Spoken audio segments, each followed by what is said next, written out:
So what is going on, everybody? Good morning, good afternoon, or good evening. This is Attorney Kevin, and you'll have to excuse my sexy movie star voice. So I am just getting over a cold, but luckily I don't have to talk too much because I have an incredible guest on the Not an Accident podcast. We got a special one for you guys. We're going to be talking about branding versus marketing, and we got just the guy to do it in Tampa Bay, Mr. Jose Vega, Visionary Vega himself. Man, good morning. Thanks for joining us. Good morning. Thank you for having me. It's an honor, man. We've been connecting a lot. We see each other in events all the time. I mean, we see each other all over the place, but finally got a chance to sit down and talk. So, honor. I appreciate you taking the time, and I feel like Tampa. I talk about the TE events and supporting those guys, Tampa Entrepreneur events, and the Tampa's Business Club events I support. And there's a lot of moving parts in Tampa, but I feel like you see a lot of the same faces, the same hustlers that are making it happen. So I was excited to sit down with you because I think personal brand and branding in general is not only misunderstood. So I want to get clarification on that. But the other thing is, a lot of people are trying to develop a personal brand and they may not know where to start. So you would be the guy to do that. So I'm just going to kick it off right now. Can you tell the audience and talk about the difference between branding versus marketing? What are the subtle differences? I love that you started with that question. I mean, because it's something that's very underrated. The easiest, simplest way, right? Because, a lot of times people throw all these, mumble jumble terms to confuse you. It's real simple. Branding is your story. Marketing is how you tell the story. The problem is too many people nowadays, they're trying to go, they listen to all these gurus online. Content's important. You got to go straight to Instagram or here, create short format, reels, content this, content that, or you got to run ads, which is great. All that stuff works, right? But that's marketing. So how are you trying to tell a story that you don't yet have, or you don't even know what your story is, right? And then you hear other people talk about branding and they're like, what's the gut feeling? It's getting people to know, like, and trust you. Well, most people don't even know, like, and trust themselves. That's why when they look in the mirror, they try to become someone else. They try to create this brand, this facade. I mean, especially, in these markets, we go to a lot of these events, and it's not to knock anyone, but people think that they need to show up and, wear all this designer, or they need to go get this jewelry, or if they can't afford the jewelry, they need to go get fake jewelry, and like all of these different things because they think that that's what the brand is, and they fail to realize that the brand and the way that you get people to know, like, and trust you is truly walking in confidence, knowing, liking, and trusting yourself, and finding those parts of your story that make you, the imperfections, and really honing in on those and making those the pillars that are your strengths. I think you almost really have to counsel yourself. And here's what I mean by that. Like, you almost have to look at yourself, look at your story, accept that. We all have situations in our life and our past and things like that we may not be proud of. But I think the people that, and correct me if I'm wrong, that really succeed are the people that are able to accept those maybe negative times in their past, are able to capitalize upon that, and are able to show people the lessons that they learned because of those mistakes. Yeah. I mean, you kind of look at it like content, right? Since we mentioned like everyone goes straight to content. You hear everyone tell you what's most important, the first, 3 seconds of the video, right? You need to hook them. You need to get something interesting.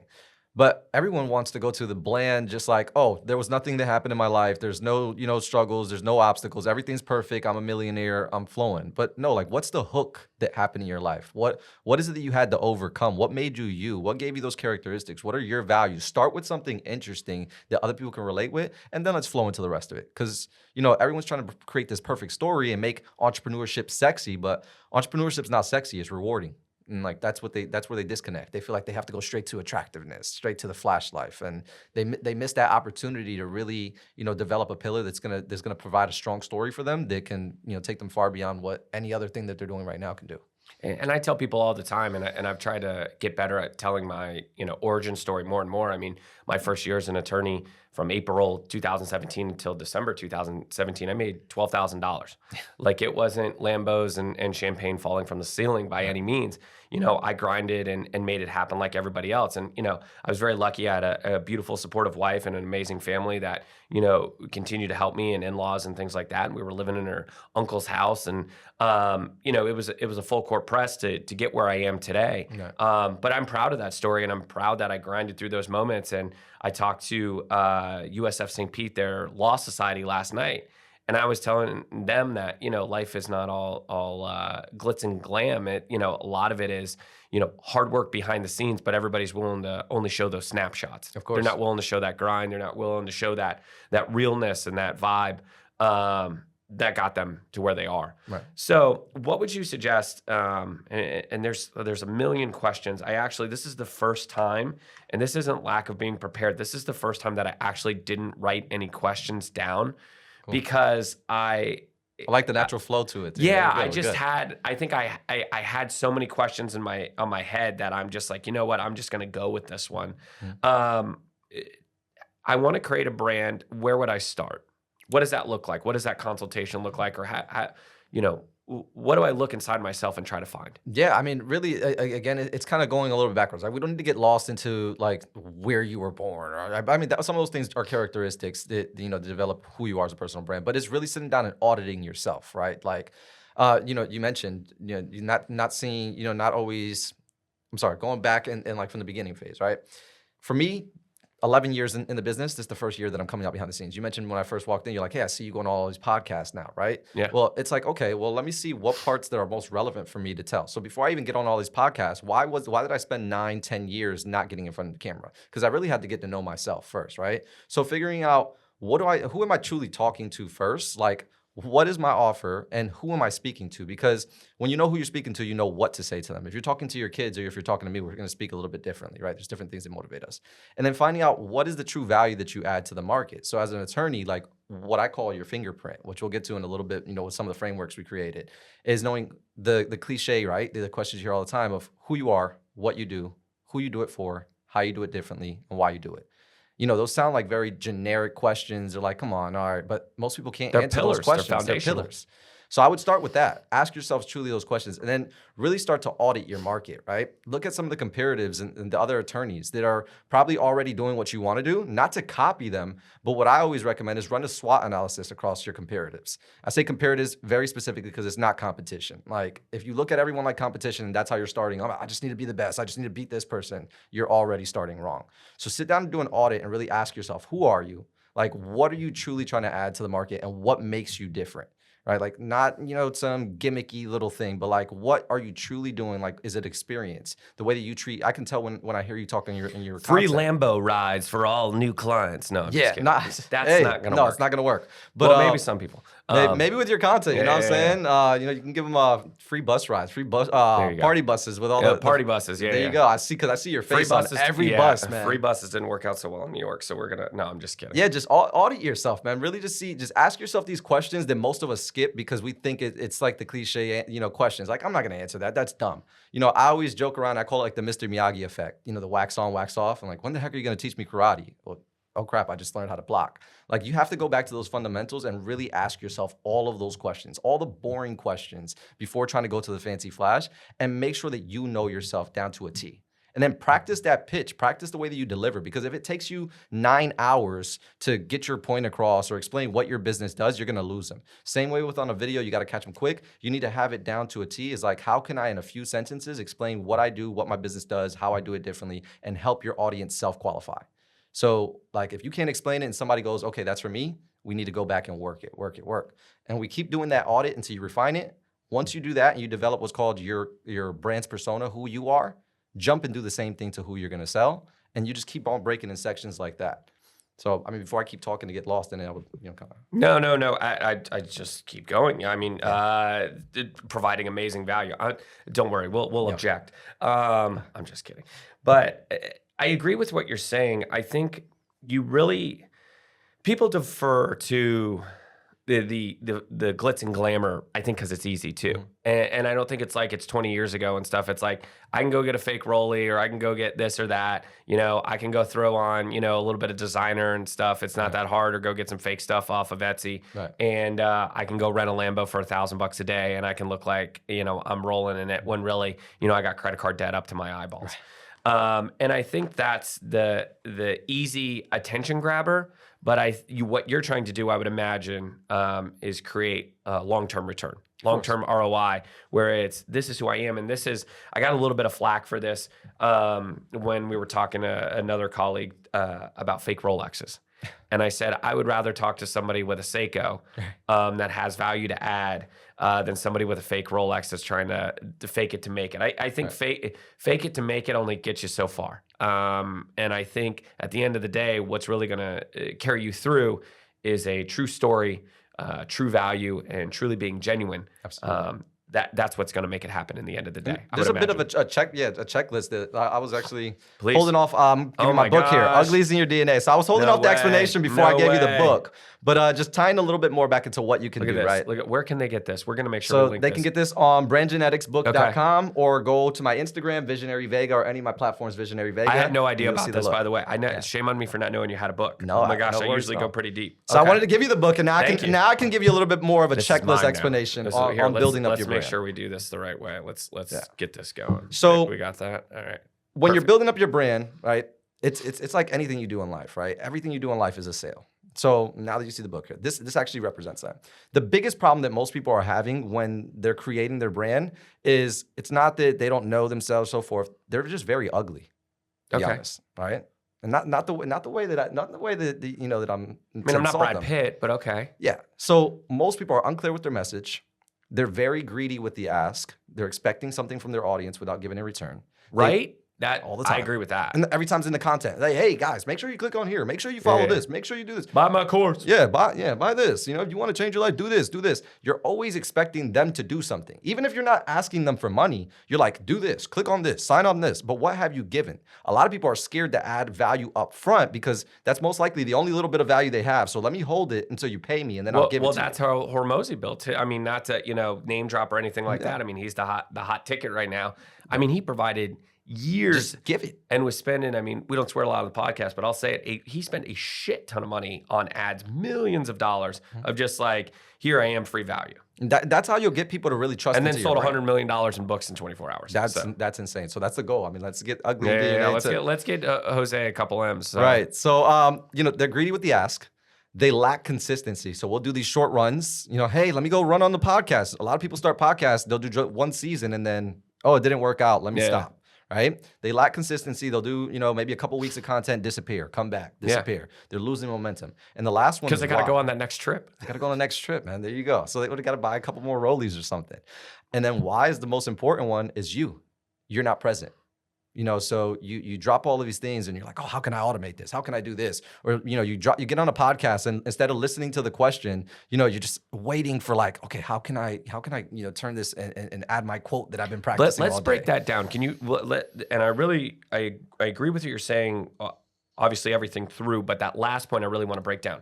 So I see a lot of people that talk about you got to put out content. You got to put out content, and then I see the other side of the fence where it's like you got to put out, value-driven content. You got to, it's got to be, it's got to be proper and things, So you got these like two schools of thought. At the end of the day, I think you have to have a middle point if you're going to be truly successful.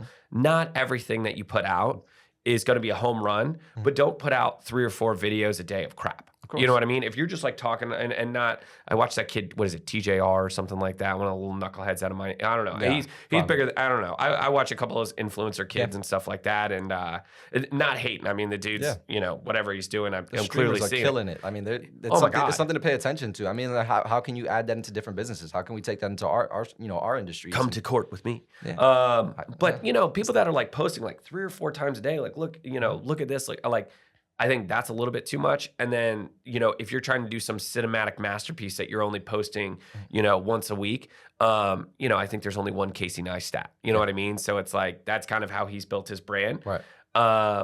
It ebbs and flows. I think that probably who did it best, and love them or hate them, I think the Paul brothers are the GOATs when it comes to content. I study a lot about their strategy. I think they do a great job. I mean, when he posted, and that's when I started following him, years ago, when he was posting once a day, I was like, dude, this guy, I mean, for me, a content and branding guy, to come up with a different storyline every day for a year, and to put out content that's consistently getting millions of views.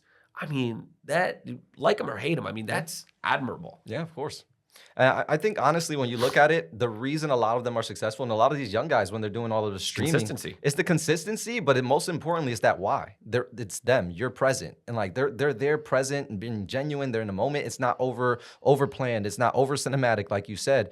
And that really, ties into a lot of the trust that really gets people to become advocates for your brand and like true ambassadors, people that believe into it. Like it creates a culture around, because people see it's like, okay, he's not trying to be perfect, he's being genuine. And like when you're present, sometimes it's not going to be sexy, it's not going to be perfect, right? You know, you get those people that go on podcasts and they're just waiting the interviewer ask them a question and they'll go completely off topic so they can hit you with in life, you just have to stop and look, and they hit you with the perfect quote. Love your job. Yeah, job your love. Exactly. Okay. And a lot of people are trying to do a lot of job your love quotes over here. I'm still trying to figure that out. I'm still lost on it. Okay. But I mean, I think when you're present, you even noticed a second ago when you asked me a question, I kind of lost my train of thought because I was like, oh, should I mention the book right now or not? Please. But that's the genuineness, and that's being present, right? A lot of the times, and not only with interviews, but just in any way that you present your brand or in any client touch point when somebody comes across, or when someone's speaking to you, they're like not listening to the person that's speaking to them. And a lot of times, if you just listen, they're going to tell your audience is going to tell you what you need to know to sell them or to close them or to get them to buy into your brand. But we're so focused on, I need to get my next line out for my pitch. Me. Or like, okay, when he says this, I'm going to say this so I can sell. It's not a pitch, it's a conversation. We need to have more conversations and less pitching. I want to shift gears. You said to me when we first started, which I really appreciated, that you appreciated the shift, that more dad content, which I love my kids, and I love Mrs. Sullivan, of course. She doesn't have a real name, ladies and gentlemen. She's just Mrs. Sullivan. She's just Mrs. Sullivan. I love you, Christina. And it's so funny. People will go see her and stuff like that and follow our story. And, oh, it's Mrs. Sullivan. And she's like, oh, hey. No idea who they are, which is awesome and amazing. How would you suggest people shift their content and shift their brand as they're aging? Like for me, I think it would almost be take away from my brand and be irresponsible if I was posting up in the club every weekend as a 34-year-old married father of two. So how do you suggest that people shift their brand as their life develops? I mean, as their life develops, I would say shift your brand as if no one else in the world will ever see it, right? Like if you could ever, and what I mean by this is like, most people, they put what the content they put out is determining who's going to see this. Mm-hmm. So if this audience is going to see this, I need to look like this to impress them. Okay, imagine if none of that mattered. What is most important to you when you wake up in the morning? When the camera is off, when that red light is not flashing, what do you care about most? When going to the bathroom. Yeah. Okay. There we go. Going to the bathroom, eating, Mrs. Sullivan, the gym next door, right? Yep. And the kids. Yeah. So when that red light is not flashing, the things that are most important, right? Like if you wake up in the morning on your weekend, it's not a content day, and you're just chilling in just your regular casual clothes at home, right? You're like, okay, maybe I don't want to drive binging on Landman. Yeah, man, dude. We could have a whole podcast. We could have a whole podcast on that. I'm a little mad on how it ended. You're not, dude. I'm so stoked. I thought it was. I'm ready for the next season to come. 100%. I mean, they crushed that. I mean, amazing show. If you haven't seen Landman yet, check that out. That was fire. I love that the fact that it shows the true side of entrepreneurship. Yeah. Monty's over here stressing out. Yeah. If you're gonna watch it, I'm not gonna ruin it for you. Yeah. But that's really what entrepreneurship looks like a lot of the times. It's not the glamorous, just everything's perfect. That show is a perfect example of what I'm saying, right? Like that guy is Tommy, just Tommy Norris, the Billy Bob Thornton character. I will, not to spoil too much, but remember when his dad was like, "What do you got going on today, son?" Yeah. And he's like, "Same old bullshit I got every day, Dad." And he's like, "Can I come along?" And he's like, "I don't know if you want to see this, but okay." He doesn't try to make it, he doesn't try to make it something that it's not. And I think that's what's most important. It's so real. And as you grow, different things are going to be important. I think you're doing a disservice to your audience and to the people that you could really, like if you want to go, a lot of people want to go viral. They want to get 1 million followers. You're doing yourself and your audience a disservice by not being true to who you are. Because like I said right now, if you were dropping a bunch of just all the Lambo content every day, you're driving the Lambo or you're at the club and this, I would have completely missed the side of you that I resonate with most now, because what's most important to me is being a father, being a dadpreneur. And I think that, and I post the family content because I truly love my family. I mean, everything I post is truly like, I feel like I'm a 35 or 34-year-old in a 14-year-old body because I just I get to paintball and skateboarding and cars and all this cool stuff. And, it's been really cool with my kids. My daughter's just walking and now climbing on toy boxes. That's super fun. But my son, I get to see the world through his eyes now, and it's so cool to be able to provide for him.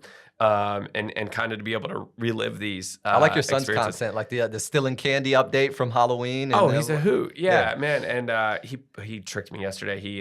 We were battling, I said the cold, and he said I was dropping him off at school, and he goes, "I'm not feeling good, Daddy. Can I go home?" And I'm like, "That's fine, buddy." Like I didn't want to fight with him. Right. And my wife filmed a video of him later at lunchtime playing on the playset in the backyard. And he goes, "I'm doing great." And she's like, "You told Daddy you were sick." And he goes, "I'm very sick." So got a little fibber on our hands. But I genuinely like posting that. But the other thing is too, I want people to trust me and understand that I'm normal as well. If I'm posting the, bottles and models, I call it, and things like that, people are going to be like, "Hey, he was out till 3 o'clock in the morning cutting it up. How good of an attorney is he? Is he really working on my case?" Right. Like, I want people to know that, I'm delivering for them, we'll call it on and off the court. And that I'm living a lifestyle that ultimately is feeding into my work where I can be, I'm getting fit, I'm getting healthier, I'm a family man, cutting out distractions, hanging out with, great positive people. I want that all to feed into my work where if my clients do find me on social media, it's not very hard, that they're going to be like, "Oh, he's a real person and he works his tail off. That's the guy I want in my corner." And I think that's so important. Yeah, I mean, and when you ask, those questions about personal brand online, like too many times, again, we're being greedy with that ask. We're so much doing sales. Treat it like a commercial, 100%. right? When you're watching Landman, do you want a commercial to come on every 2 minutes? No. Like, okay, all right, we let one slide, right? If one pops up, they do a promo in between or something like that. But like, you wouldn't want someone constantly selling you. And that, like, when you create your content about the things that matter most to you, right? Being a father, just Mrs. Sullivan, going to the gym, eating healthier, your life is changing, right? You show progress also because you don't want to stay stagnant, even though, nothing, too much of anything is not good, right? So even if models and bottles were cool at one moment, if you never change from that, you never progress, like staying in the same place you were last year, we hear it, that's one of the most dangerous places to be. 100%. So you want to show that progression. You want to show that your interests are changing. You want to invest into your best asset, which is yourself. You want to show that health is becoming more important. If you're, faith-based, if you're getting closer to your faith, that's more important. Being a better father. So when you see those things, that's what people are going to buy into. That's where you're going to get that know, like, and trust. It's not going to come from you showing business, buy this, buy that. I have a course, I have a podcast, I have that. Where they're going to know, like, and trust you is in who you are as a person. And then casually you input those promos. 10. I would argue to say 10% of your content be those promos. Check this out. I agree. Do this and treat it like commercials. Show your life. You don't have to show what you're eating every day. Don't because you want to have a balance. I don't need to see your food nonstop on your story or but have a nice balance. Show what truly matters to you and really highlight those pillars of importance in your life and what build the characteristics that make you a great attorney. If you're a very trustworthy person, show the things in your life that make you a trustworthy person. If you're very compassionate and you understand and you can feel their pain and you resonate with them and you really want to help their families, show what makes you that type of person. Show how 100%. compassionate you are with your family. And that's what's going to help is when you shift it and you stop being greedy, you stop being ugly, and you start being more attractive. You attract the audience to you rather than always having to look for it. Trying to be the Brad Pitt of content. There you go. We're going to make you very attractive by the end of this podcast, man. Perfect. Talking about, I saw obviously some of your other podcasts, and I want to get into the distinguishing between your business brand and your personal brand. A lot of people try to put one in the same. How important is it to have, I guess, two separate brands? Yeah. Talk about that analysis. Talk about working on one versus the other. What does that look like? I think I get that question all the time. They come into the office. Well, what's more important? Should we start with the business brand? Should we start with the personal brand? And I think there is no right or wrong answer because the answer is both. You should be building both brands parallel to each other, right? So because being your personal brand, that's just being who you are. And you don't have to create that brand. That brand is discovered, right? You find out who you are and you start to show that in a genuine light, right? Again, like I was just explaining prior. And you build this parallel because it acts as a cosign or coexistence. It's co-credibility to your business brand. Someone might not, buy, you look at some of these business company Instagrams, they don't have a lot of followers, right? But you look at the founders, because that's a big thing that's popping off right now is like the founder brand, right? The life of the CEO, those founders might have 1 million followers, but the brand itself might have 20,000, 100,000, right? So leverage that, because if people buy into you and they trust you, then you give credibility and a co-sign your business. But vice versa, there might be a chance that the business just goes viral, the product goes viral, something happens, and then that gives credibility of who you are as a founder. Another thing is you're not tying your face, because if you're tied to your business, I mean, you're just a high-paid employee, right? If you can't leave it without your business or your brand crashing, if every time someone comes to work with your agency, imagine if every time somebody came to your law firm, they only wanted to work with Kevin. Yeah. They only wanted to speak to Kevin.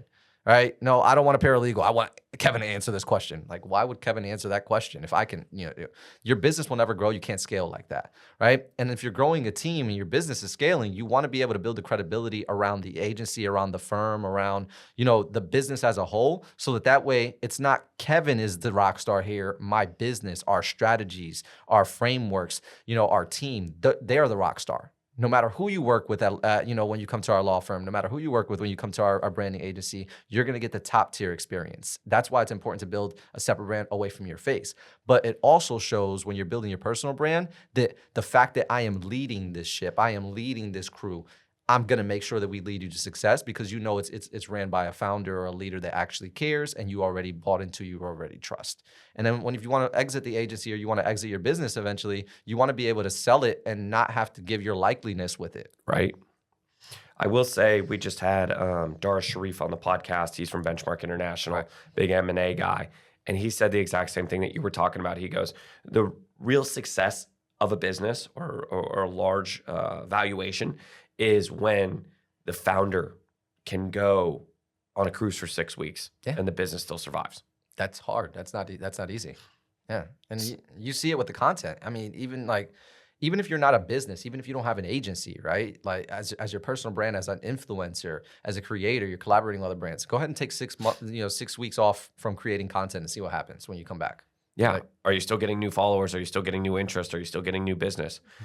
Tell me about a lot of people, to get clicks and to get views, try to create controversy or do this going viral and things like that. That's a little, I think, detrimental to a brand. That's my opinion in some instances. Tell me about that, or your thoughts on that, about creating, controversial content.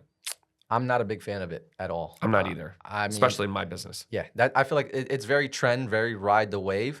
And even if it gets you, a lot of times people are equating, views and followers to success and saying, okay, this brand is successful because I get 5 million views per month.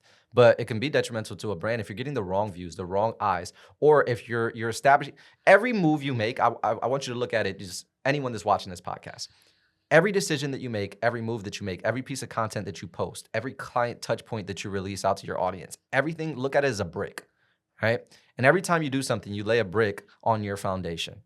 And that determines the building that you're building, right?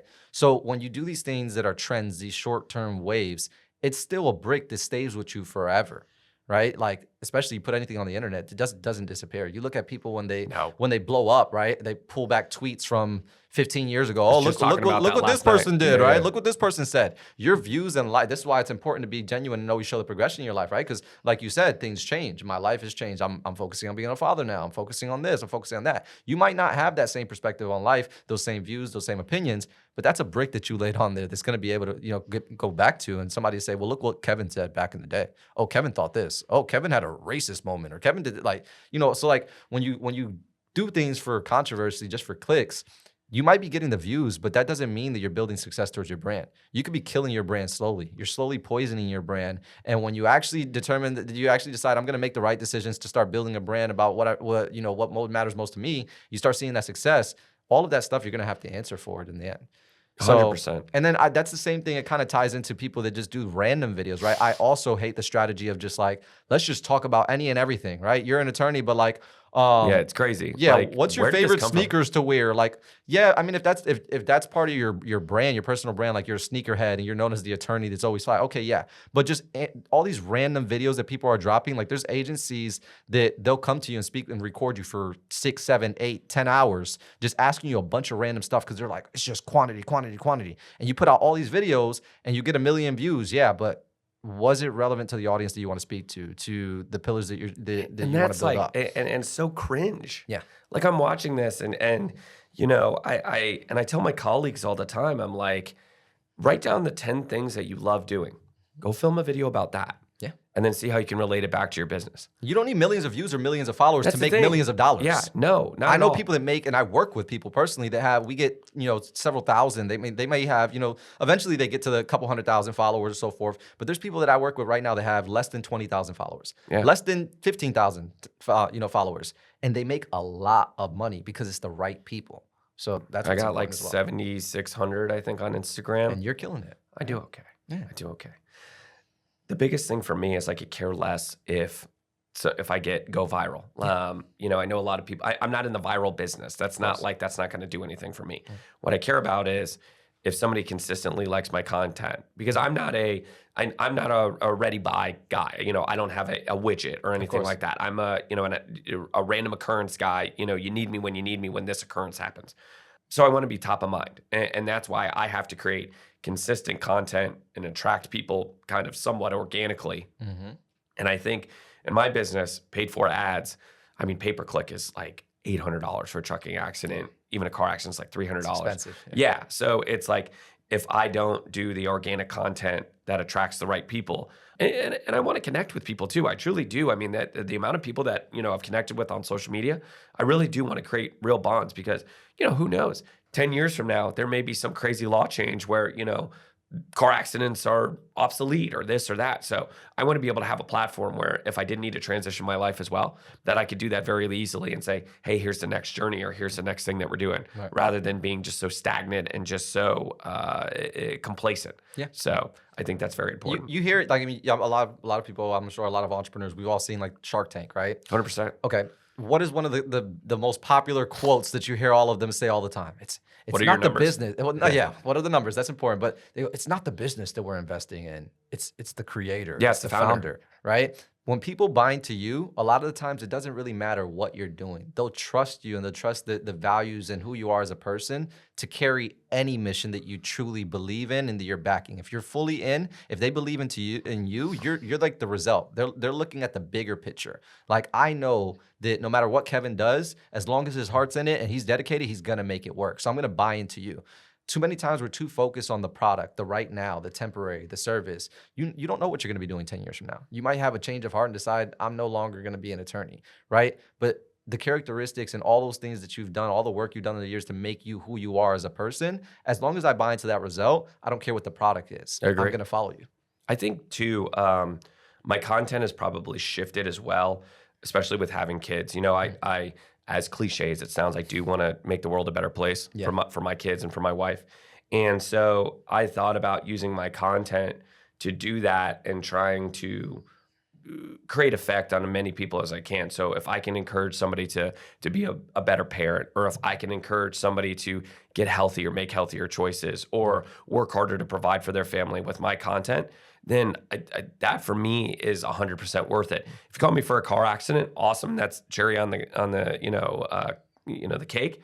But at the end of the day, I really want to create content that somebody will see that and be like, man, that guy's getting after it. I'm going to get after it today. And I'm going to make the world a little bit better place. And I'm going to give back. And I'm going to do this. And hopefully that resonates. Absolutely. And as being a dadpreneur, being a father as well, it's important to understand your kids are going to grow up. They're going to see this stuff too. Like, if you don't want that image to be the image that your kids see, then you probably shouldn't be putting it online. And it's important to understand your kids are not going to be kids forever. Mm-hmm. They grow up very fast. Oh, yeah. So if you're so busy trying to, portray this flash life and you're not being a father, not adding value to them, like, you're missing out on a huge opportunity. Like, I don't know if you've seen the video I posted yesterday, right?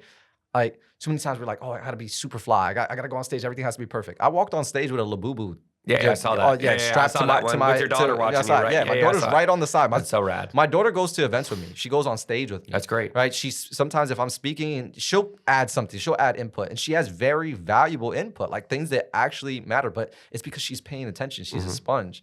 So like I every piece of content that I put out, I look at it as like, my daughter's gonna see this. What image do I want to put out for her?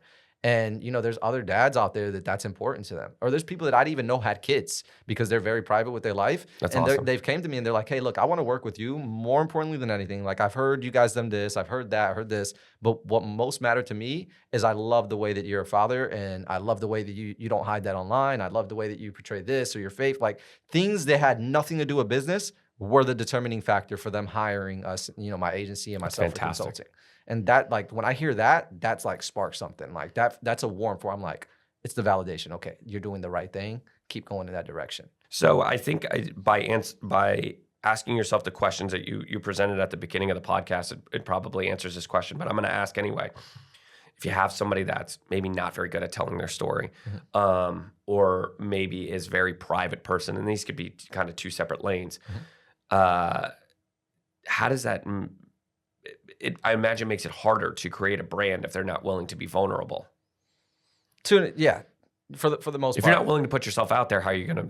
We're really good at it. I mean, I figured. Yeah. I would say, I mean, listen, if it wasn't so much school, I mean, I'd probably go to school to be a therapist. Okay. Because a lot of times it feels like therapy sessions, right? You're just pulling out of somebody. And it's genuine conversations. And it might take an hour with somebody. It might take 2 or 3 hours. But that's the difference that, you know, I feel like that's something that we really pride ourselves with our agency is we're not rushing the process, right?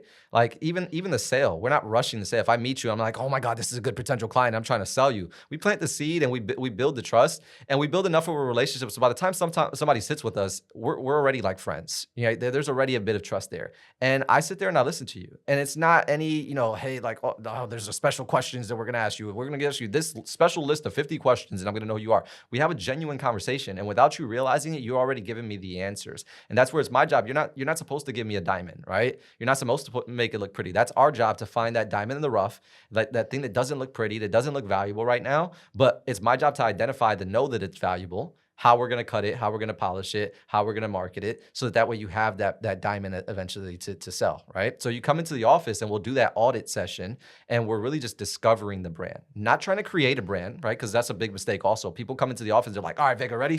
Look, I'm a lawyer. I want to look like Kevin, right? I want to be on every bus, every billboard over here. I want to drive a green Lambo, right? But I want to sound like you. But I also want to create content like Jake Paul, right? Like they're like, I want to pull a little bit of this, I want to pull a little bit of that, and they're trying to create this perfect brand. It's a sprinkle of everything, magic, right? Yeah. And like I said earlier, branding's what? Branding's your story, right? So if you're having trouble branding, you're probably trying to tell a story that's not yours. Okay. So what we'll do is we'll sit in the office and we'll start to really find that story. What is it? And I'll start to pull that diamond in the rough. And once we have all those answers, we'll run it through the DNA, right? So the DNA is another acronym.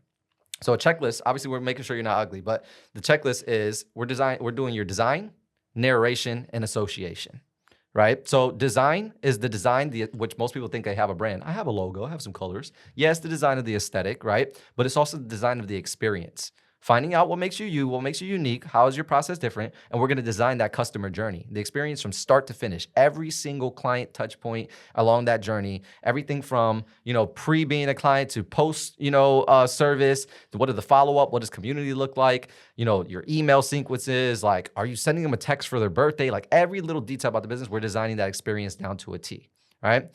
Next is narration. It's your story. This is what we call your verbal identity. But it's the story you tell about yourself. It's also the story that people are going to tell about you on your behalf, right? Like you might not be able to tell it perfect, but you can more or less give me the framework for what Nike's story is and what Nike represents, right?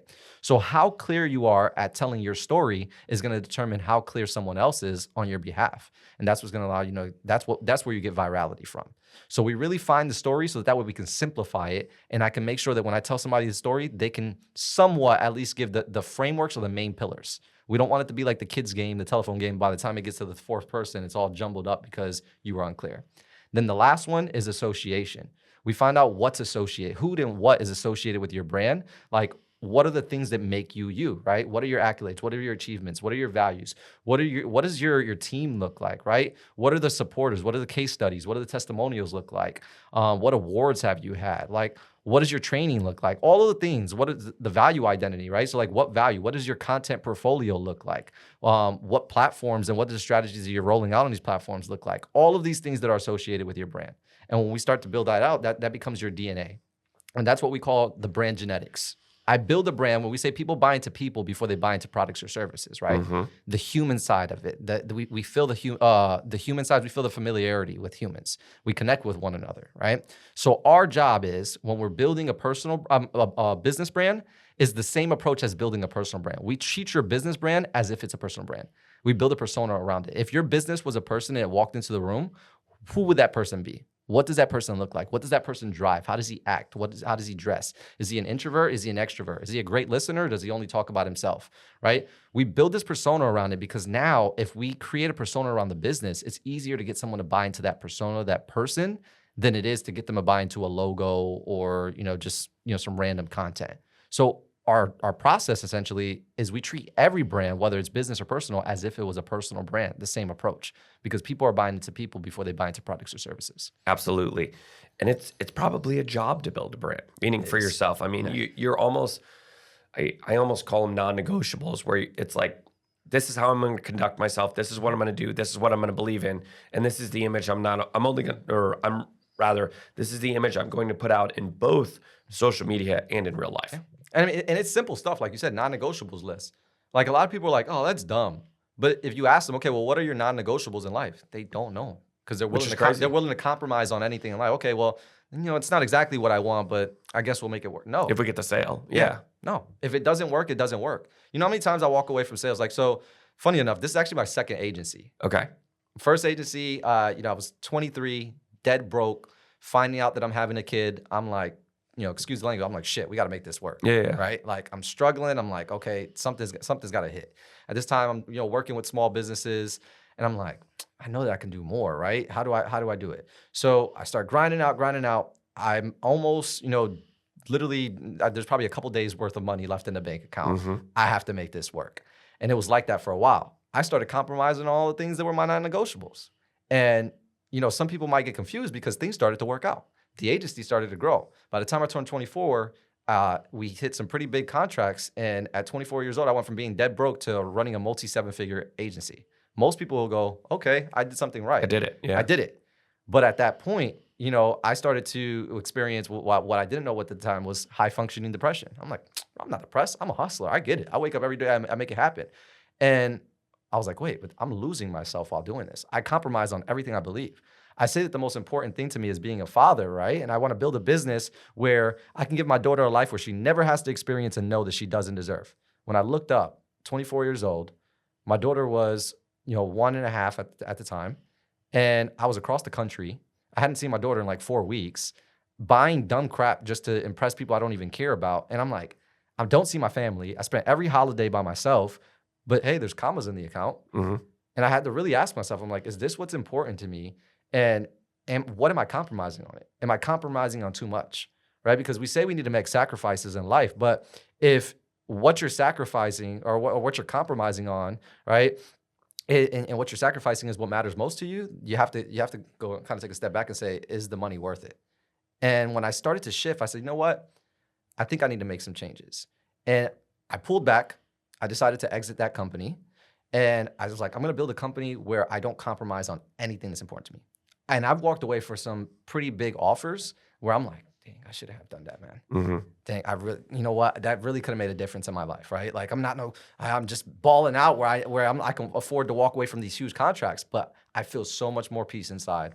I feel like I'm more in alignment. I build more genuine connections with people, and the opportunities that have slowly presented themselves, the harvest that have come, further out than what I wanted them. They came right when they needed to, and it's building more of a foundation that I can look back and be proud of and know that my daughter's gonna be proud of. And now I start to see more clarity in it and go, okay, you know what? This is gonna be much bigger than the first go around.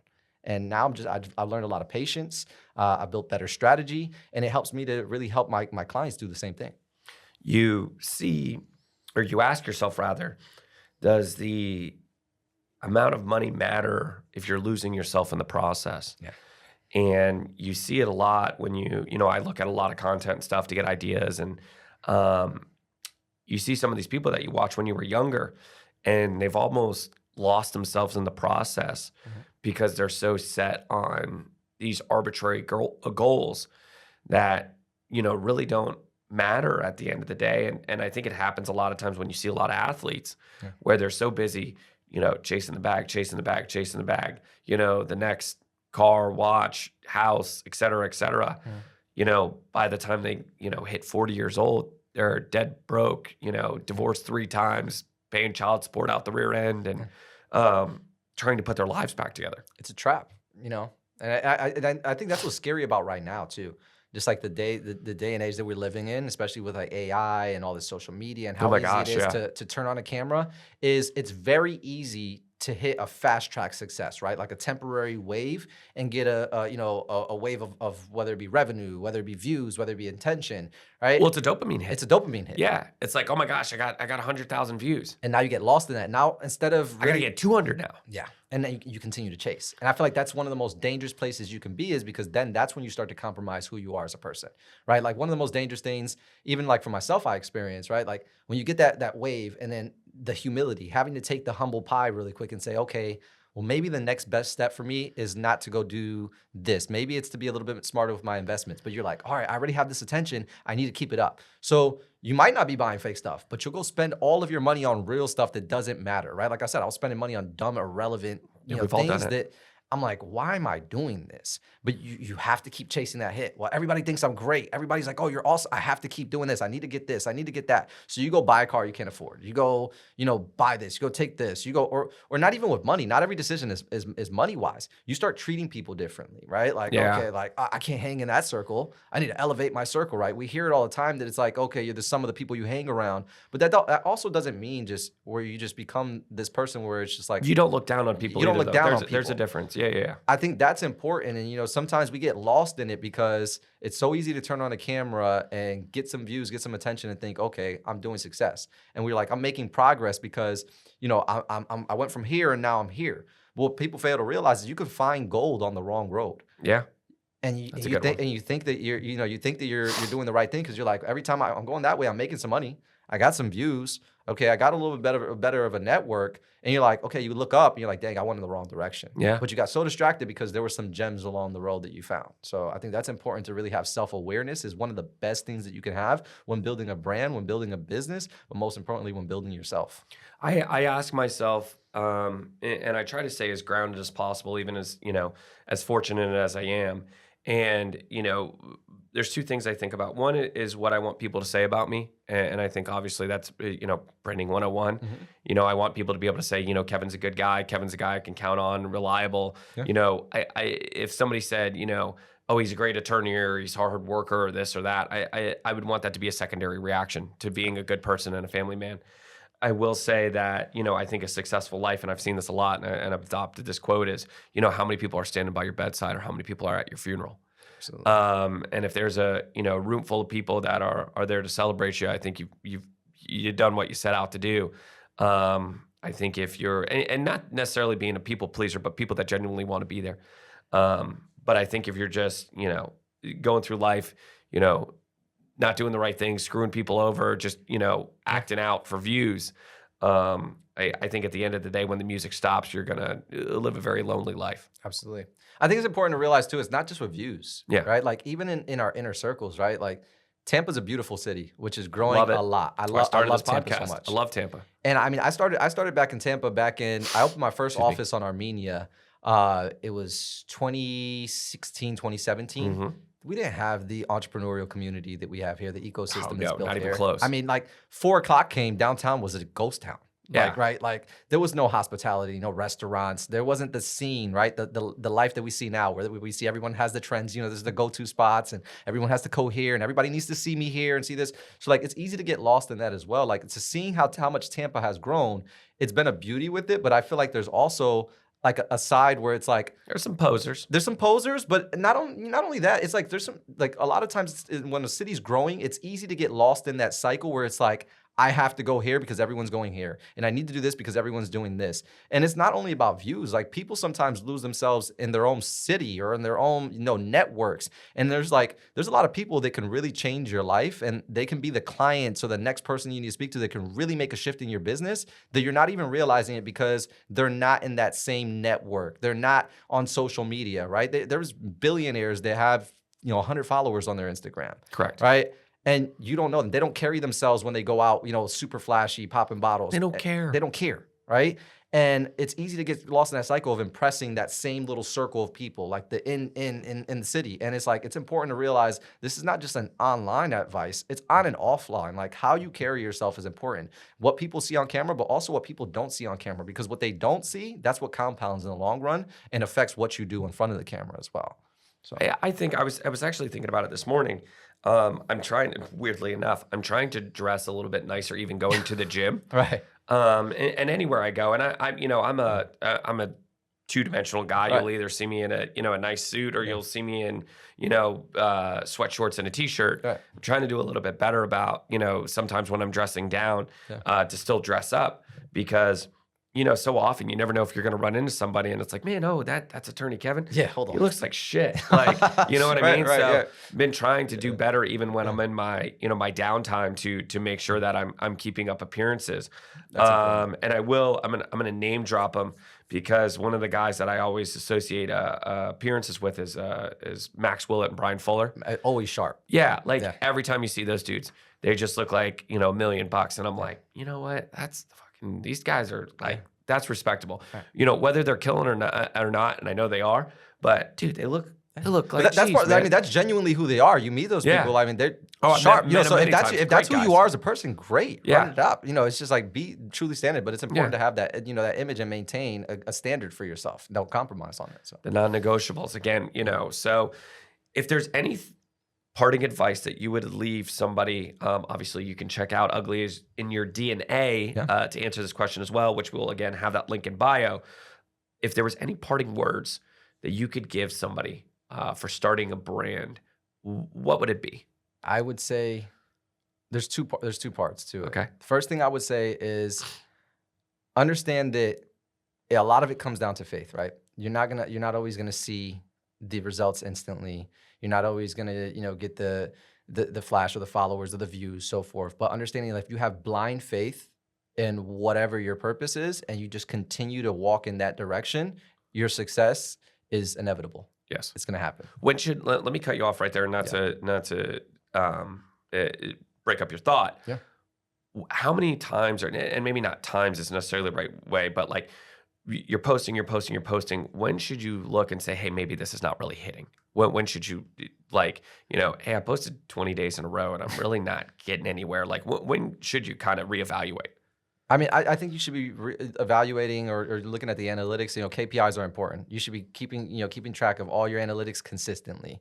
But if you've been posting the same message, for 20 days straight and it's not working or not getting any engagement at all, then it's time to probably look at the message. Maybe not changing the message completely, but how you're telling it. Okay, so maybe Right? presenting it in a different way. Presenting it in a different way. That's important because, again, the message. If you're telling something to your son, or if you're going to tell me, if the story, I tell them, not to go deeper into it again, but I treat it like a family reunion, right? Mm-hmm. If you go to the family reunion, I bring it to my family reunion. I'm like, hey, Kev, this is my Uncle Joe. He's the funny one in the family, right? That's his brand. I might tell you a crazier story on why he's the funnier one than if I tell your son why he's the funnier person in the family. The brand stays the same, right? So the message is still the same, of his story is the same of being the funny guy, but how I tell it is different. Mm-hmm. So that's important. I mean, a lot of times it's not necessarily going and doing a whole revamp. Okay, this is not working. I'm going to be a whole new person online. Maybe just refine how you're telling the story depending on who you're speaking to. Because if you're just trying to tell the highlights to make yourself sound cool, and that doesn't matter to the person you're telling it, you can tell that same story, but make sure that it resonates with what's important for them, or how they'll receive it. Got it. Okay. And you had a second point. What was so if you had parting words for somebody, you said you were going to break it down in two ways. So number one is have the blind faith, Yep. because if you're walking in purpose, is truly your purpose, the success is inevitable. And the next one is understanding that you don't have to create a brand. That's important. You don't have to create Mic a brand, drop. because who you are as a person already is the brand. You just have to discover the value of the brand that's already there. That's because awesome. you're one of one, and that's what 11 Agency represents. Is you don't have to be like anyone else. You don't have to create any fancy brand, because you're truly one of one. Absolutely. Absolutely. Well, I cannot thank you enough for coming on the podcast this morning. Like I said, we're going to make sure that we include Vega's contact details in the description below. Make sure we include a link to the book. I want to thank you all, and especially you, Absolutely, for thank you. bearing with my sexy movie star voice. And as we always say, it is not an accident that Vega is successful as he is. Make sure you like and subscribe, and we'll see you next time. See you next time. See you, my dude. Appreciate you.